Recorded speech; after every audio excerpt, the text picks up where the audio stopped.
Everybody, this is Tracy here with another edition of A View from Tracy's Point, and I am embarrassingly late, bringing you guys this video about Queen Sugar episode 2 from season 6. Okay, well, first of all, the episode wasn't that exciting, and it was kind of imbalanced, like not sure what's going on with the production, if it is the lingering effects of COVID, but we shall press on because they are pressing on for us. And so before I get started, if you guys followed my power, I haven't recapped the book of Canaan, because it was just too violent and too much going on in that episode. But in the book 1, which was entitled Ghosts, they used a lot of literature, like legendary literature or classic literature, as the basis of each episode. And so when Queen Sugar was coming up with these weird titles, well, not weird, but these long titles for each episode, like episode 1 was called If You Could Enter Their Dreaming, and then episode 2 was called Dream With Them Deeply. And so I was like, man, there's got to be more to this, like they're trying to tell a story with these titles. And so I Googled those 2 phrases, and I came up with this poem, and it's called Flowers and Lovers. And so these quotes, or the titles that they use, they're from the first, second, third. Yeah, they're the first line of the third portion of the poem. And so it's the sonnets to Opus 2. And I'll read the whole thing to you, and then we'll see where they go with this poem and how many more lines from this poem they're going to use. And so it's called Flowers and Lovers by Mark Chagall. And it says, see the flowers so faithful to earth. We know their fate because we share it. Were they to grieve for their wilting, that grief would be ours to feed. There's a lightness in things, only we move forever burdened, pressing ourselves into everything, obsessed by weight. How strange and devouring our ways must seem to those for whom life is enough. If you could enter their dreaming and dream with them deeply, you would come back different to a different day, moving so easily from that common path. Or maybe just stay there. They would bloom and welcome you, all those brothers and sisters tossing in the meadows, and you would be one of them. So that's the poem, very nice poem. And so I think it kind of goes into, these relationships, these complex relationships. And to make it more complex, then we have Billie, who is Prosper's daughter, coming to add more drama to the show. And now I'm starting to wonder if we're going to find out that Billie is Ernest's daughter. Y'all know how my imagination be going with these shows.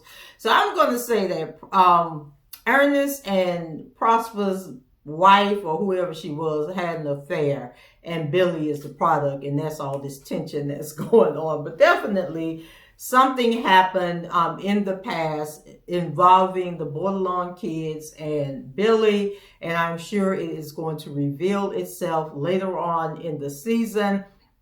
And although these first 2 episodes have been kind of, lagging, the previews leading up to the show seem, for what's going to happen throughout the season, it seems very exciting because we know Ralph Angel, and if y'all have been following my recaps since season 1, y'all know in season 1, Ralph Angel robbed that grocery store, and so I have been waiting for that to come back and bite Ralph Angel in his behind since episode 1 of season 1. And so it looks like Ralph Angel is going to get himself into some trouble. And if you remember, about 2 seasons ago, they revisited that store robbery when Ralph Angel and Blue went to another store, and the cashier recognized him and was like, "You got me fired." And Ralph Angel grabbed Blue and ran out of the store. So we're going to see if that resurfaces. But anyway, so the main themes for Queen Sugar was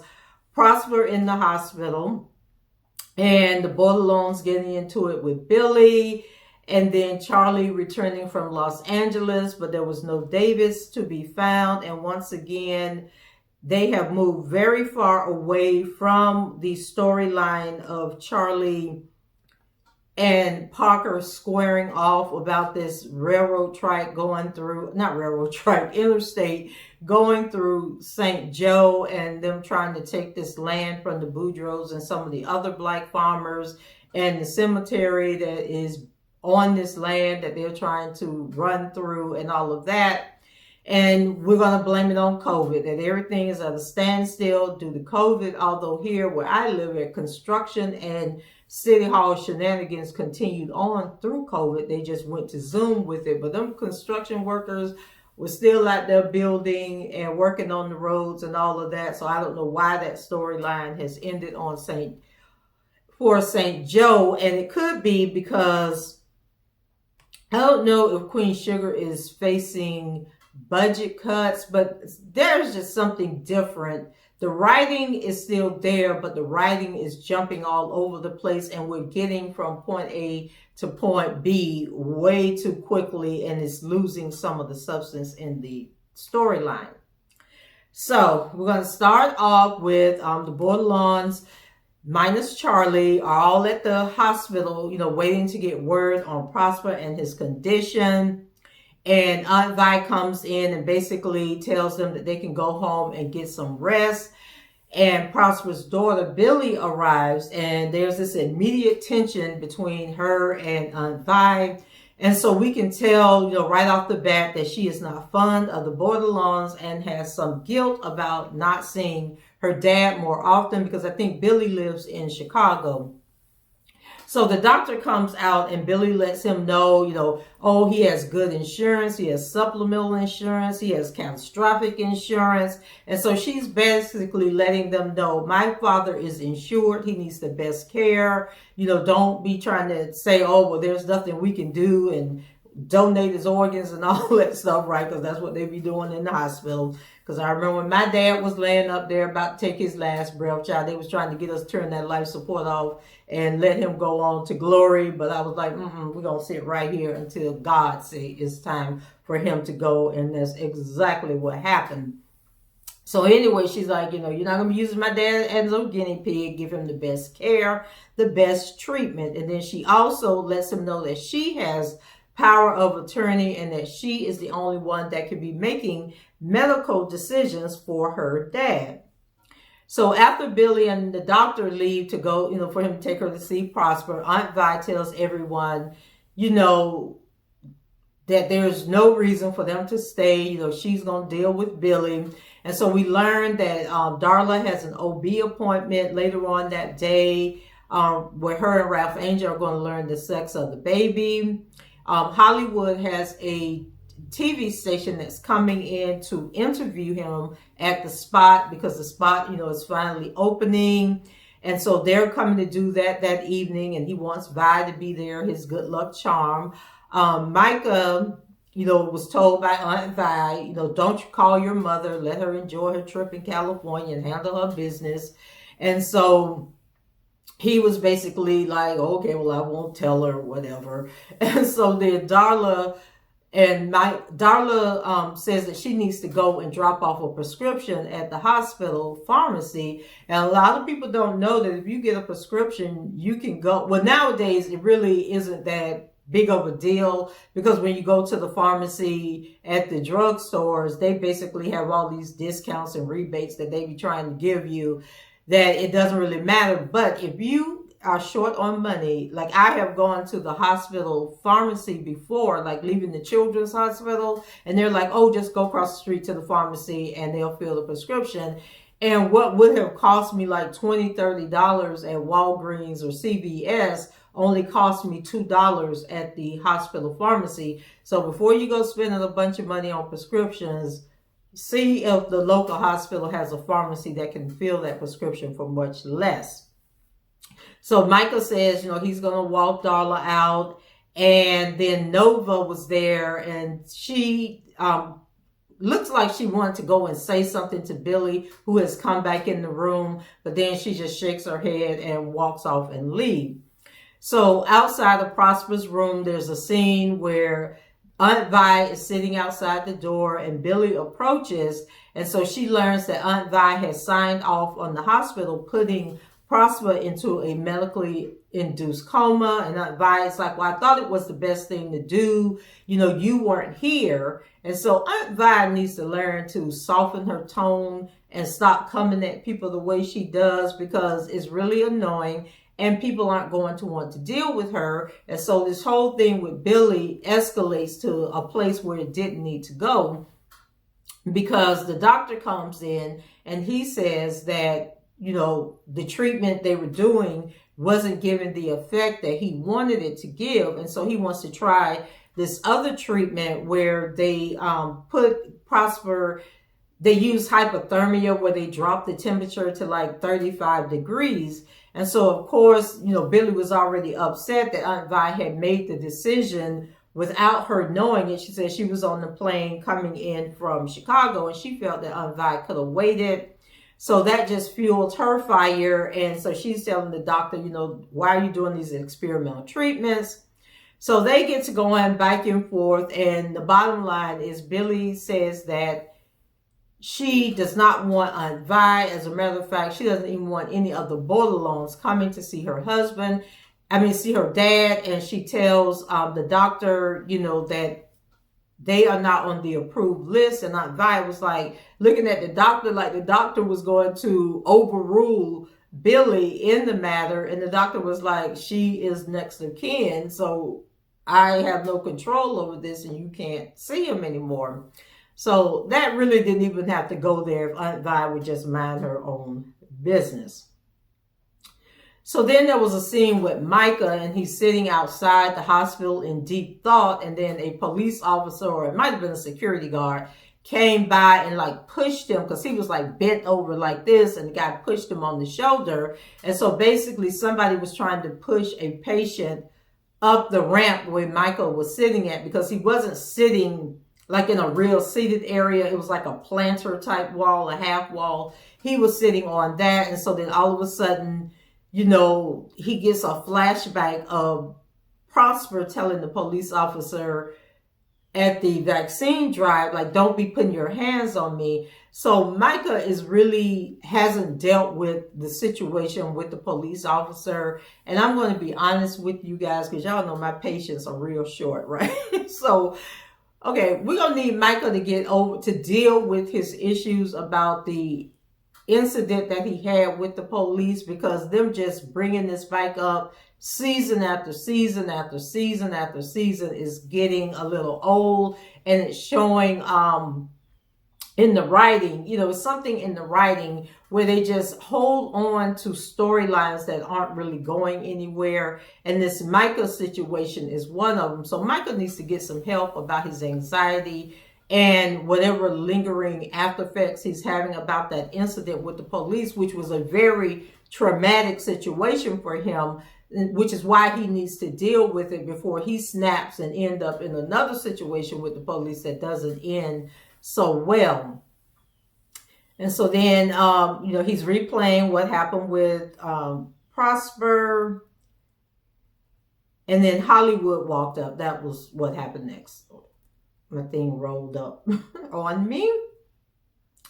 Let's see. Let me get back. If you guys follow me when I'm doing these videos. Oh, Lord, I don't know why The page just starts rolling for some reason. Okay, so Hollywood walks up and realizes that something is going on with Michah, and he basically tells him to get some rest, because he wants him to be there that evening for the interview, and he has a room that he's going to, donate to Michah, walls in a room for Michah to put up his artwork and his photographs. It could be like Michah's own gallery. And then we head over to California. And so in California, Charley is meeting with representatives, I guess it's for the DNC, and they want her to run for state senator for Louisiana, representing the District of St. Joe. And so Charley wants some time to think about it, and they're basically like, we really want you for this, so don't think too long, don't think too hard about it. And then they tell Charley that, we just need to make sure that there are no skeletons in your closet that's going to pop out, once we say that you are running and we get deep into this campaign and other people losing, then they want to come and bring up all this dirt on you. And so Charley's sitting there and she's like, oh no, honey, I ain't got nothing in my closet. I'm like, Charley, your closet door about to bust open. And so, this is a foretelling that something is going to come out that is going to side rail or derail this campaign. And Charley, like everything else, with the Queen Sugar Mill, with the marriage to Davis, with city council, like she only been on the city council a week and already trying to jump ship and go be the senator. So Charley never finishes anything. And so, at first I was thinking, okay, it's going to come out that her and Davis are getting back together. And then you're going to have the Me Too people come in and trying to say Charley's not for women. She upheld what Davis was doing, to the women on the road, and how Charley, remember in the book, when Nova revealed that Charley had paid the mistress off. And so I was thinking, okay, that's going to come back and bite her in the butt on this campaign. That's going to be the tension. But then I started thinking about all the tension with Billie. And so I don't know if it's going to be Davis or Billie, whatever happened in the past with Billie, that is going to come out during the campaign. But we know something is going to happen where Charley is going to have an issue with becoming the state senator. And then also I was trying to remember from one of the earlier seasons where Billie, because this isn't the first time we're being introduced to Billie or hearing about Billie. It seemed like Billie has been talked about in the past before, maybe in the first or second season of Queen Sugar.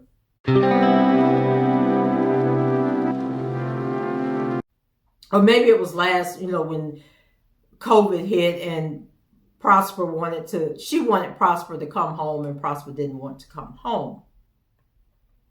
So then it's the next day and Michah is still having flashbacks and he's still, antsy about the whole Prosper situation and, having flashbacks about his police, and he's on the college campus and he's sitting on a picnic table. And so this guy walks up and the guy is like trying to talk to Michah and he realizes Michah is in a zone. He snaps his fingers like, Michah, what's going on? And so Michah and him start talking about the vaccine drive, which leads to Michah, explaining about his run-in with the police and how it traumatized him. And so now there's like this strange tension between, well, not tension, but something weird. I don't know what it is, but it was like Michah giving goo eyes to the boy giving Michah, these sensual goo eyes. I'm like, okay, is Michah gonna come out on the show? Now we done started out with him sexing the professor. Is he gonna come out as bi? Because you guys know that Michah, the actor that plays Michah, is gay in real life. So maybe they like every other show. Okay. They got to introduce the homosexuality aspect. They got to introduce the bisexual. Queen Sugar done already touched on the transsexual with the police officer that was a woman in high school with Ralph Angel, and now she a man. So I don't know. Maybe these are just two very effeminate men building this friendship that's giving us this weird vibe. Or maybe it is that Michah is going to fall in love with this guy child. I don't know where they're going, but it was just odd to me. And then maybe it's, just their way of showing that brothers can support one another, that two black men can support one another on a sensitive level. And we just gonna have to wait and see, okay, where this going. So next, Michael calls Charley to check on her. And, of course, it's in his voice that something has gone wrong. And so he breaks down and tells her about Prosper, but says, you don't have to come. Don't tell Aunt Vi I told you. But Charley's like, no, I am on the next plane. Prosper's the next thing I have to a father. Like, I'm coming. So then we have a scene back at the hospital where Aunt Vi calls Nova to tell her that they've been banned from the hospital from seeing Prosper. And she wants Nova to call Billie and straighten this mess out. And we know that Nova is Aunt Vi 2.0, always in somebody's business, always think that they are in control and know what's best for everybody else. And so Nova is leaving a message, I think, for Billie, and then there's like the static in the phone, which is odd to her. And so she leaves a message and hangs up. So then Nova calls, wait a second. Right, so Nova, okay, so when she calls Billie, she gets the voicemail, okay, and there was a static on the line. All right, I'm losing my place on my notes. So after she leaves the voice message, she calls Liza, but it's that same static, and so now she believes that her phone is tapped, and she tells Liza she doesn't feel comfortable talking on the phone, and that, for her to set up a meeting and let her know where they're meeting at. And so, with the Black Lives Matters, how they, and even with the Proud Boys that were supporting Donald Trump, they wiretapped these people. They did it back in, the 60s with the civil rights movement. And remember they had the, was it Cotel Pro or Contel Pro, where the CIA was tracing all these civil rights activists, tapping their phones, knew their every movement, knew when to arrest them, not to arrest them, and all of that stuff. So they're kind of bringing that up because even during Black Lives Matters movements over the past few years, these people have been under heavy surveillance. And a couple of them, remember the guys or the group that had it was a black militia group. They weren't really a militia group. It was just a bunch of black people that had assault rifles and were licensed to carry. And so the leader of that group, he was arrested by the FBI. And then people were turning around saying that he was an informant for the FBI. It was all a plant so they could get information on this large contingency. It was like 200 licensed to carry black people. They would show up at these towns where there were going to be rallies, and they would just march and be like a security presence. Although the leader had said that he had no intentions of intervening if anything broke out, that they was just there for, just for the optics of it all. But anyway, Nova believes that she is being recorded, so she had to get off that telephone. So then we go over to Ralph Angel and Darla. And so they do the ultrasound. They learn that they're having a baby girl. And then we go over to Aunt Vi, and she's at home, and she learns that Hollywood wants to cancel the interview at the lounge because there's just so much going on. The Real Spot is the name of it. That because there's so much going on with Prosper, but Aunt Vi, says, no, you need to do this. I'm going to be there. She promises that she's going to be camera ready. And then Hollywood shaded Aunt Vi, telling her that she's not even allowed at the hospital to see Prosper. So why are you going back over there to that hospital trying to get involved and cause some mess? But Aunt Vi didn't like that. But Aunt Vi, she says that she has to go tend to some business. She wasn't going to that hospital. She was going to check on this woman that then just appeared out of the blue, who's in a domestic violence situation with this little boy. Aunt Vi need to get that somewhere and sit down and enjoy her latter years. But we'll get to that in a minute. So later on, Darla and Ralph Angel are having a picnic out in the yard where she lets Ralph Angel know that she doesn't feel comfortable going to the hospital to have the baby. due to COVID, and they have a lack of beds, and she's not sure she's going to get the quality of care that she needs. So she wants to hire a doula, and she explains everything to Ralph Angel about home births.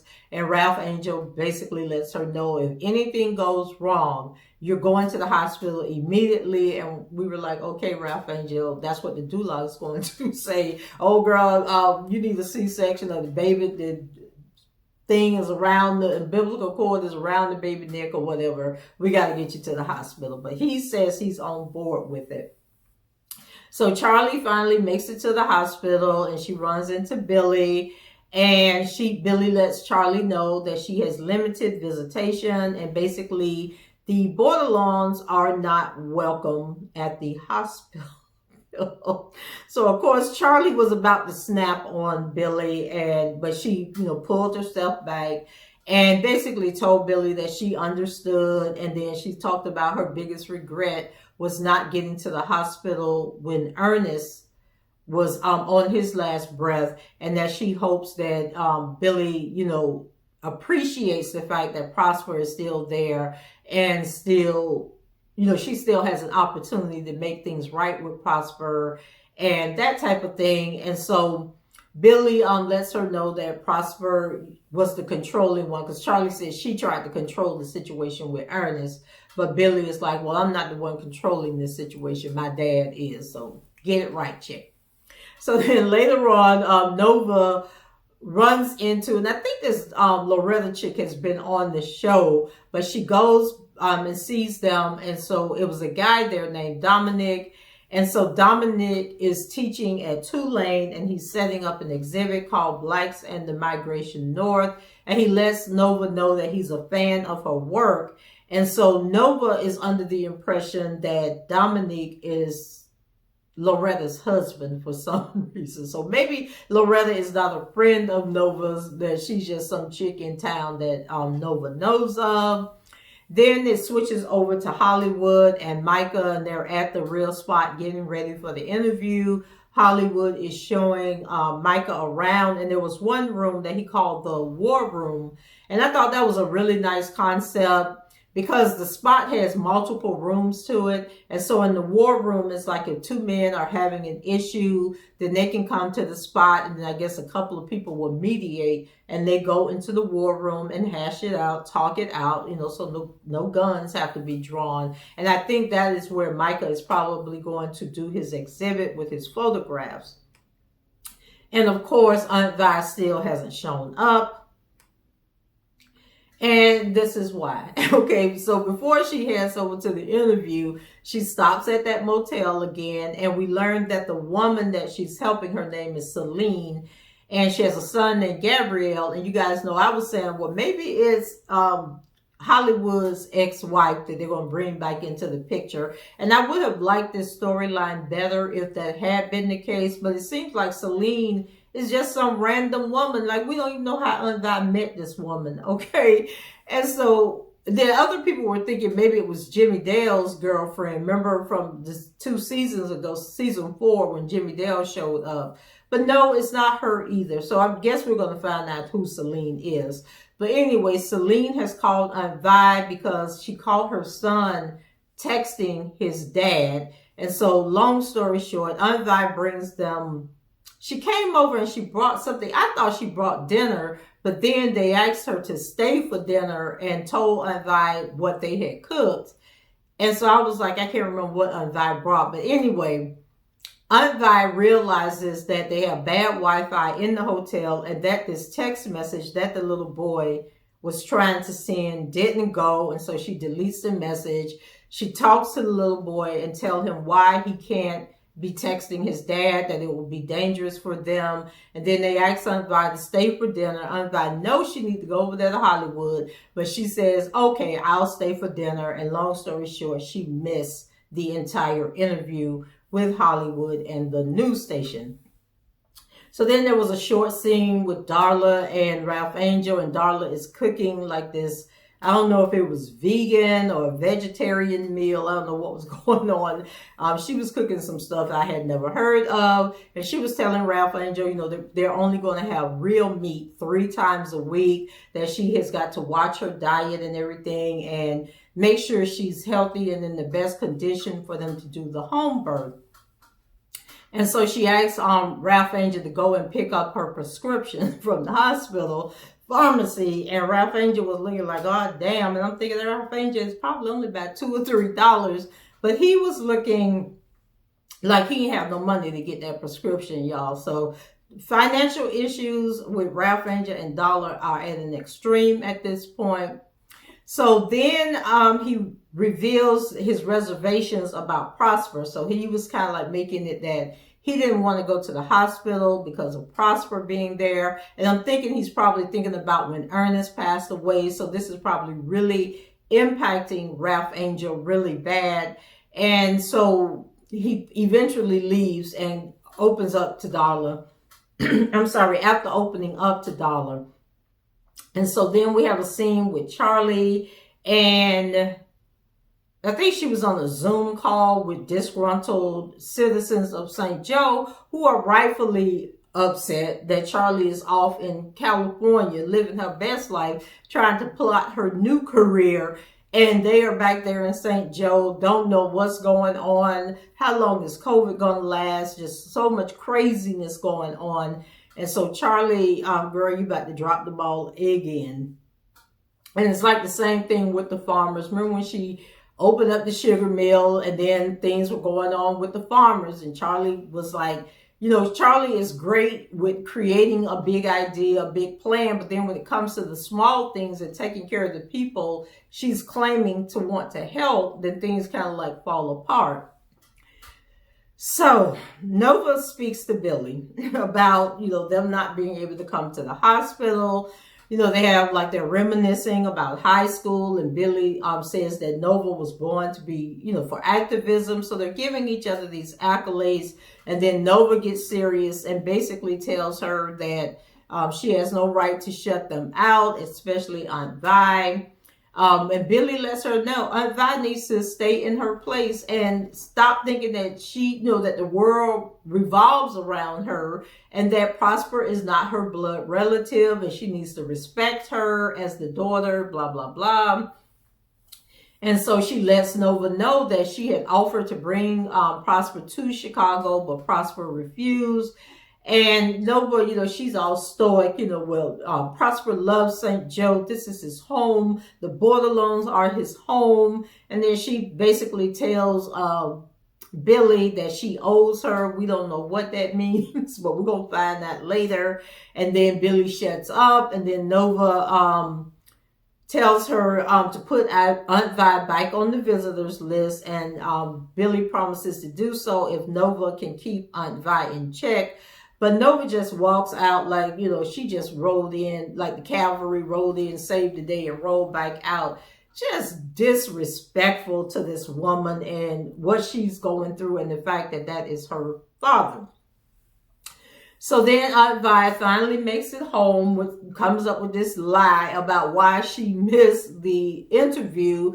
And then you could tell that Hollywood knows that she's lying because she had called and left a message saying something about the power was out at the diner. And then Hollywood lets her know off the jump, I went by the diner, you were not there, there was no lights on. And then she was like, oh, I probably had just left and we crossed each other. But you can tell that Hollywood is getting sick of Aunt Vi. And then I don't understand why Aunt Vi can't just tell Hollywood about the lady and the little boy. Like, what is the big secret about that? So that's interesting. And hopefully we'll find out. So then there was a scene where Dominic brings Nova a meal over from Loretta, you know, as a way of saying thank you. And I think it was, thanking her for the pie or something that she had brought them earlier. And so Nova, you know, she's stressed out and talks to Dominic about the Cancel Nova Borderlone hashtag that has surfaced because people are like, how are you out here telling Black stories and power to the people when you got a white man up in your house that was out here beating black people down in the streets. And so remember I was saying Calvin, the police came to get Calvin in the last episode of season 5.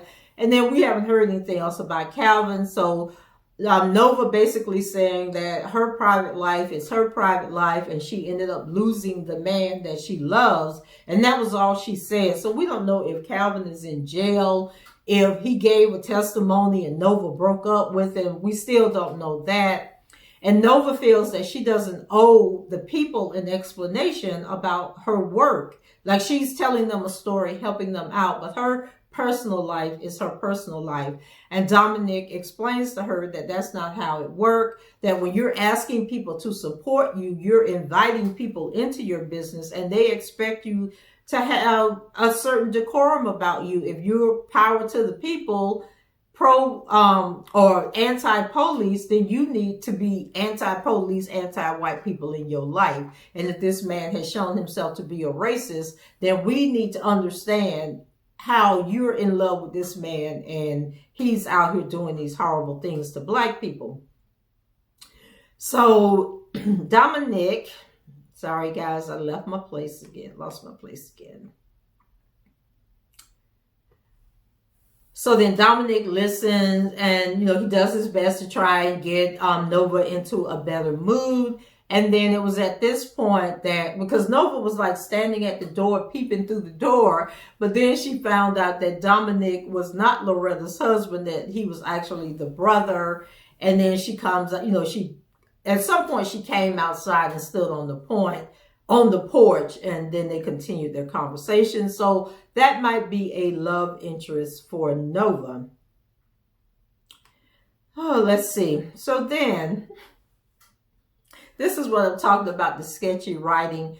Now, all of this that has happened on this show appeared to have been in the same day or the next day, right? Like, it seemed like it's maybe a 36-hour period from the time Prosper was injured to the point we're at right now. So Ralph Angel leaves. Now, remember Darla said that she had the OBGYN appointment later that day when they were at the hospital with Prosper, right? Then she said she was dropping that prescription off. So then we have the scene where she's telling Ralph Angel to go get the prescription.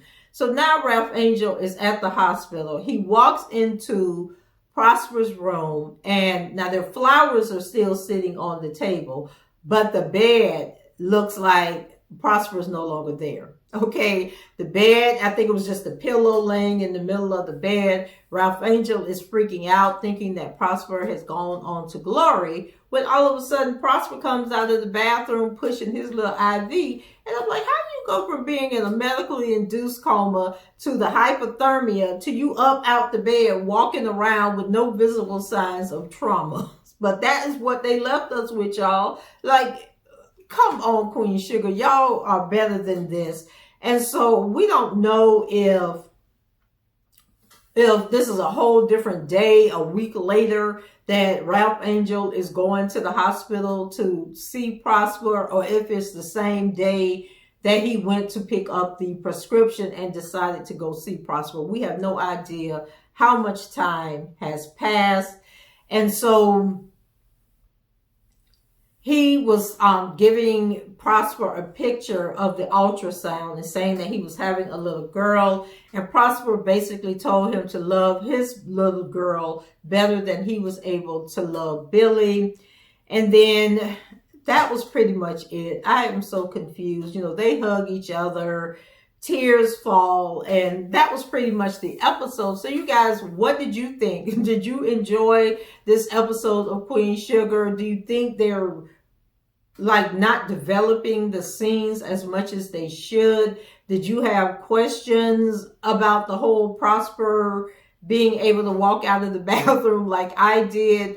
I don't know. Leave your comments below and let me know what you think. And I promise you guys that I will not be this late with the next recap. As a matter of fact, I am going to try my best to get my Queen Sugar recap. I can tell you now it's not going to be on Tuesday night, but you would definitely have it by Thursday going forward. I am making that promise and that commitment to you guys. Okay, so go ahead, leave your comments below, rate the video, and subscribe to the channel if you haven't done so already. And until the next time, I shall talk to you guys later. Bye-bye.